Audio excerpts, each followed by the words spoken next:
जय देवा जय देवा जय देवा जय देवा जय शिव मार्तंडा.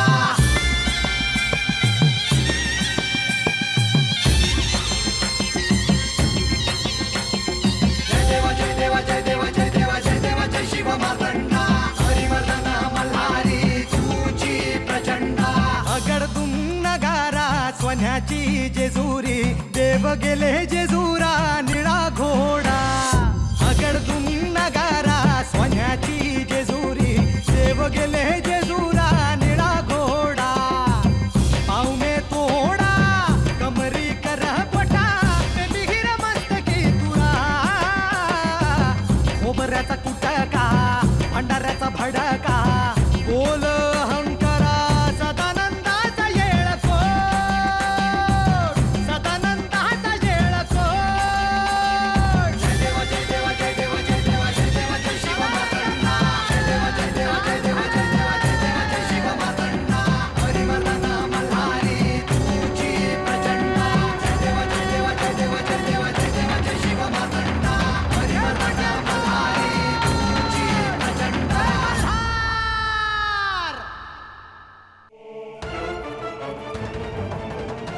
मी अक्षम्य असा अपराध केला आहे.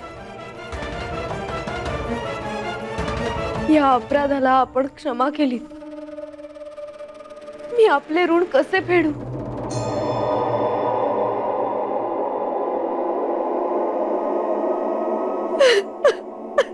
माझा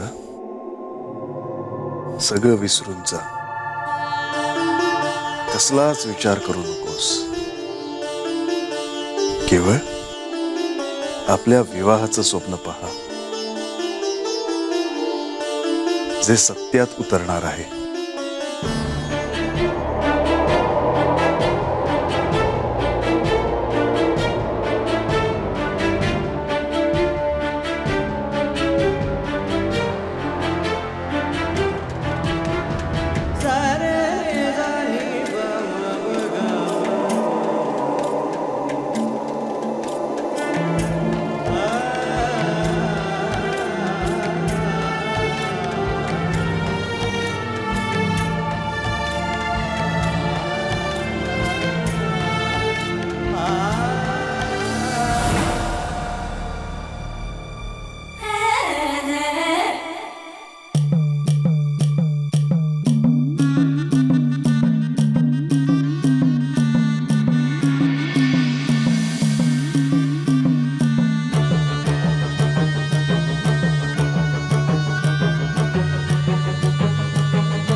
काय होतंय मला काय बी सुचना. पर लई रडावंसं वाटतंय.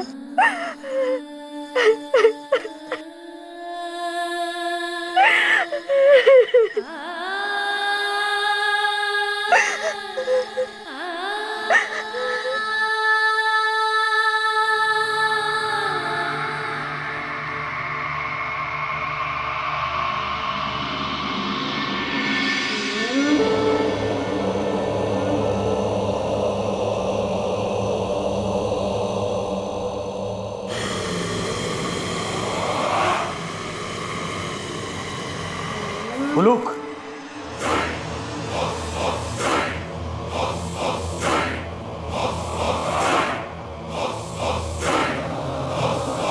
उलूक उलूक उलूक.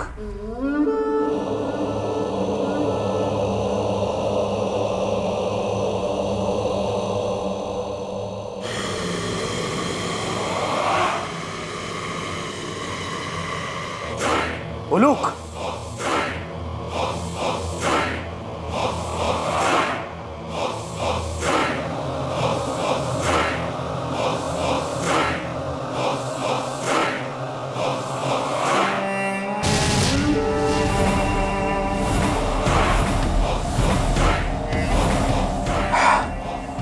उलूक अखेर तुम्हाला सापडला असच.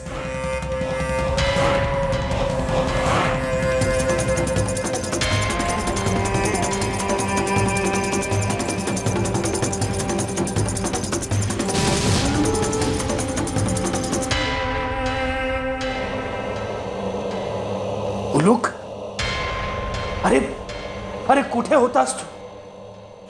तुला शोधण्यासाठी मी दाही दिशा फिरलो.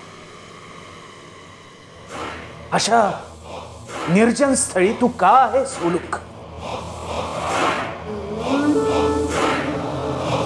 तू नुसता माझ्या समोर उभा आहेस तरी मला आत्ताच दैत्यांनी युद्ध जिंकल्याचा भास होऊ लागलाय. दैत्यांचा सेनापती, महापराक्रमी, मायावी असा उलूक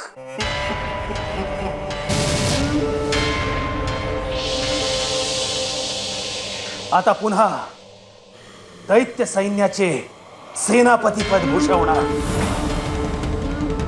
नुसत्या या विचारांनीच आता माझा उत्साह कित्येक पटीने वाढलाय. का आलायस इथे? तुला न्यायला.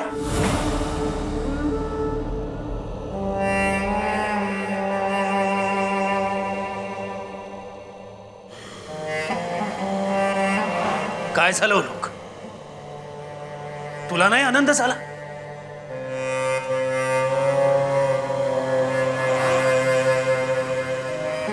माझे पिता म्हणजे दैत्य सम्राट मल्ल यांनी त्यांच्या सामर्थ्याने तिन्ही लोकांवर दैत्यांचं राज्य आणलं. सगळ्या देवांना त्यांनी बांधून ठेवलं होतं. देवांचा राजा इंद्र त्याला बंदी बनवलं. त्यांच्या काळात सर्व दैत्यांनी अमाप सत्ता अनुभवली. पण माझ्या पित्याच्या वधानंतर तेच देव माझ्यावर हसू लागले. दैत्यांचं ऐश्वर्य रसातळाला गेलं. आमचं वैभव गेलं, ऐश्वर्य गेलं. पण कोणताही दैत्य आमच्या मदतीला आला नाही. आणि तू देखील या साऱ्यापासून लांब असा लपून बसलास. अरे ज्या उलूकच्या अंगा खांद्यावर मी लहानपणी खेळलो, लहानाचा मोठा झाला, तो उलूकही माझ्या सहाय्याला नाही. हे कटू सत्य देखील मी पचवलं आणि माझा लढा मी एकट्याने लढायचं ठरवलं. पण आज तू माझ्या सोबत हवा आहेस. ते आता शक्य नाही. का? तू पण त्या खंडोबाला घाबरलास वाटतं. कुंभक, तुझा क्रोध अजूनही शाबूत आहे हे पाहून बरं वाटलं.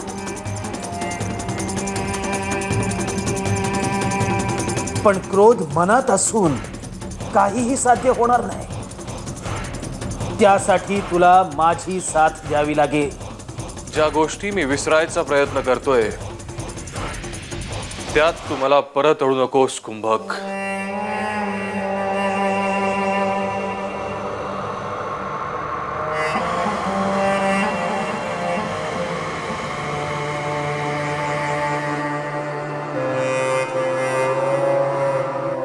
माझा बाप मल्ल तीनही लोकाचा स्वामी होता आणि तू सेनापती. मी त्याचा उत्तराधिकारी कुंभक. तुला आदेश करतो की तू पुन्हा युद्धाला तयार हो.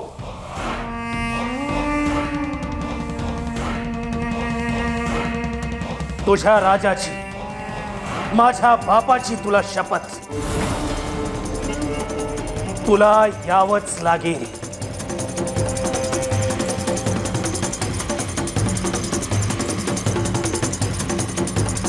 तू तुझी शपथ मागे घे कुंभक. मला या वचनात अडकवू नकोस. नाही, मला माहिती आहे उलूक, तू तुझ्या नियमांचा पक्का आहेस. पण मला सहाय्य करण्याची शपथ मी मागे घेणार नाही.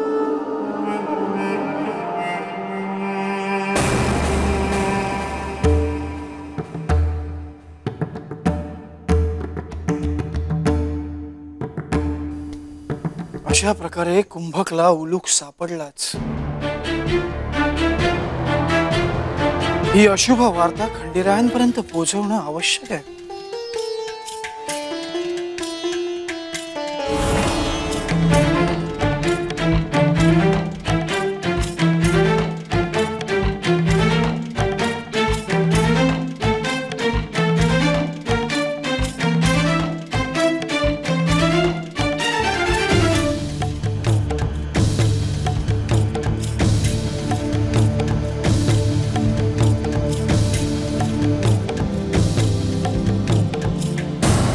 देवा,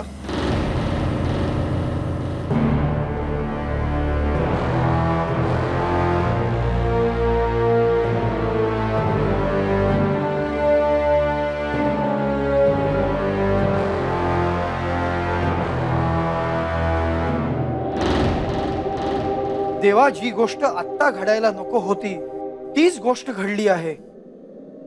कुंभक आणि उलूकची भेट झाली आहे. देवा, प्रधानजी, सर्वांनी कुंभकाला समज देऊनही त्याची सूड बुद्धी त्याला कायम दुष्कृत्य करायला भाग पाडते.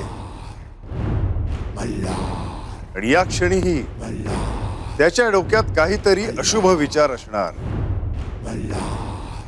अर्थातच देवा, कुंभकाने उलूकचा शोध घेतला आहे. देवा, आपण जाणताच की उलूक हा एक अत्यंत अनुभवी दैत्य आहे. युद्धात पारंगत आहे. अनेक मायावी विद्या त्याला अवगत आहे.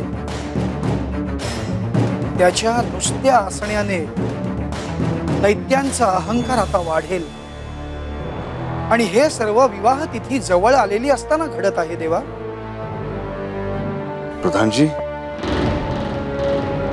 माझ्या आणि माळसेच्या विवाहातील हे विघ्न आहे. देवा, यावेळी हे विघ्न दूर करण्यासाठी मी पुढे होईन. परंतु यावेळी मात्र युद्धाची सज्जता करावी लागेल अशीच चिन्हे दिसत आहेत. प्रधानजी, हे युद्ध होणारच. युद्ध?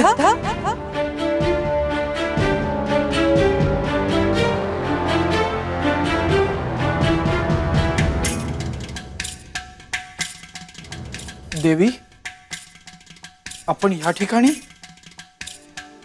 विवाह संदर्भात काही गोष्टींची चर्चा करायची होती. परंतु आपण कोणत्या युद्धाविषयी बोलत आहात? कोणते युद्ध? कुणाशी? देवी,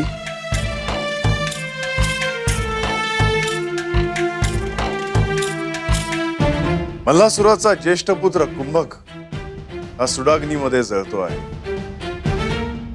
मल्लासुराचा सेनापती आणि अनुभवी दैत्य उलूक याचा त्याने शोध घेतला आहे. आणि त्याच्याच मदतीने तो युद्धासाठी सज्ज होणार आहे अशी चिन्हे स्पष्ट जाणवत आहे. परंतु आता आपला विवाह जवळ आला आहे आणि अशातच युद्धाची परिस्थिती म्हणजे मोठी समस्या आहे. नाही देवी, मी असेपर्यंत कोणतेही अशुभ सावट मी खंडेरायांच्या विवाह कार्यावर येऊ देणार नाही. प्रधानजी, चिंता नका करू. कुंभकाला समज देण्यासाठी माझं खड्गच पुरेसा आहे. नाही देवा, आपला विवाह ठरलेला असताना मी आपल्याला युद्धभूमीवर कसा जाऊ देईन? प्रधानजी, आपल्या मनात नेमकं आहे तरी काय? देवा, मी स्वतः कुंभकाला एकदा भेटून त्याला समज देण्याचा विचार करतो आहे. प्रधानजी, मल्लासुराबरोबर झालेल्या युद्धाआधीही आपण त्याला समज द्यायला गेला होता. परंतु आपल्या समजावण्यानेही त्याचा अहंकार कमी नाही झाला. मी जाणतो देवा, परंतु मला असं वाटतं की दैत्य कुळाला अजून एक संधी देणं आवश्यक आहे. ज्याने आपल्या मातेचे ऐकले नाही, ज्याने दैत्यांचे गुरु शुक्राचार्य यांचे म्हणणे धुडकावले, तो अहंकारी कुंभक आपले म्हणणे मान्य करेल मला असे नाही वाटत.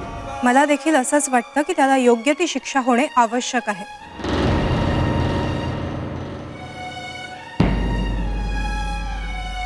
देवा, आपण मला एकदा कुंभकाची भेट घेऊ द्यावी. त्यानंतरही जर का त्याने माझं म्हणणं ऐकलं नाही तर त्याला शिक्षा होईल हे निश्चित.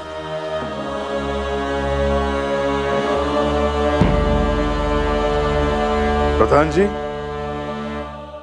आपल्या भूमिकेबद्दल मला आदर आहे,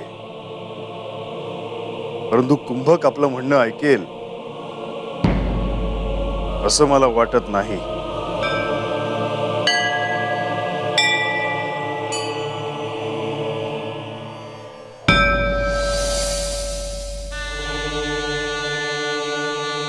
प्रणाम आचार्य. कुंभकचे काहीच होऊ शकणार नाही का? तुझं दुःख मी जाणतो. आयुष्यभर पतीने ऐकलं नाही आणि आता पुत्र ऐकत नाही. पण आईचं हृदय शांत बसू देत नाही. सतत वेडी आशा असते की कुंभक कधीतरी माझं ऐकेल. नसत्या भ्रमात राहू नकोस, म्हणजे दुःख पचवणं सोपं जाईल तुला. आणि आता तर तुला हे माहीतच असेल की कुंभकने आपल्या कुटिल बुद्धीने उलूकला आपल्या शब्दात बांधला आहे. आचार्य, आपण उलूकची क्षमता जाणता आपण असे काहीतरी करा की उलूक कुंभकची साथ देणार नाही. तुला असं वाटत असेल की मी हताश झालो आहे किंवा जे जे होईल ते केवळ पाहतो आहे, पण तसं नाहीये. कारण यापुढे कुंभक उलूकचा वापर करून घेणार आणि दैत्य कुळाला पुन्हा संकटात ओढणार हे मला माहित आहे. म्हणजे आपण काहीच करू शकणार नाही का?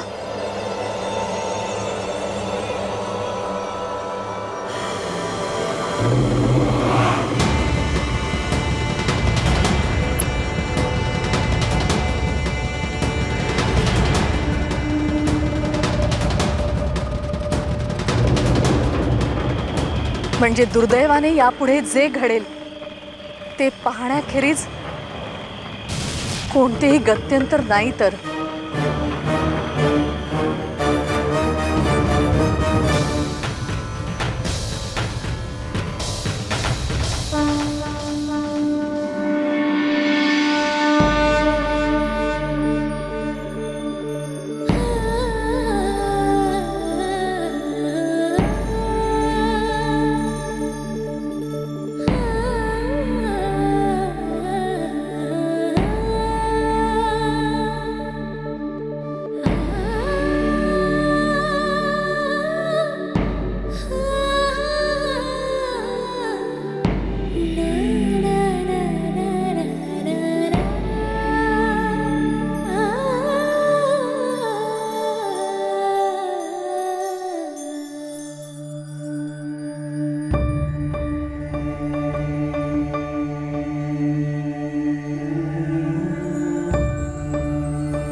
विवाहाची तिथी जवळ चालली आहे,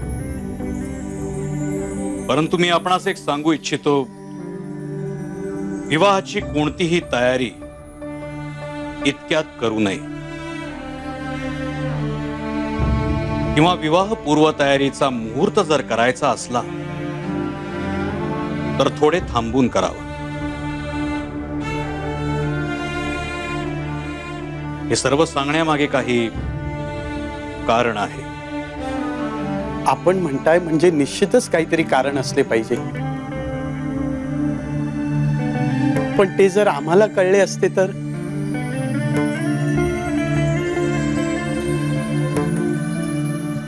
वरपक्षाच्या ठिकाणी काही अशुभ घटना घडण्याचे संकेत मिळत आहेत.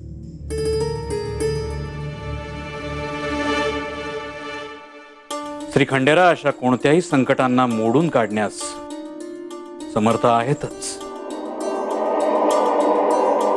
परंतु अशुभ शक्ती आपले कार्य करीतच असतात. त्यामुळे श्री खंडेरायांना विवाहपूर्व काळात काही गंभीर समस्यांना तोंड द्यावं लागेल.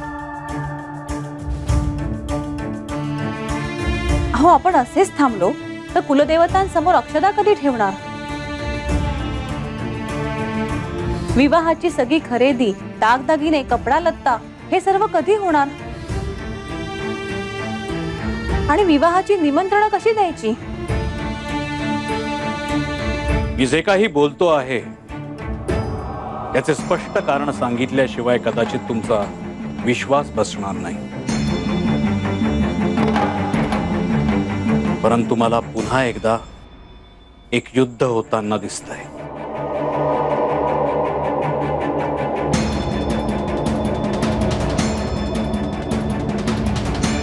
श्री खंडेराय आणि चिरंजीवी सौभाग्यकांक्षिणी म्हाळसा यांच्या विवाहापूर्वी हे युद्ध होणार.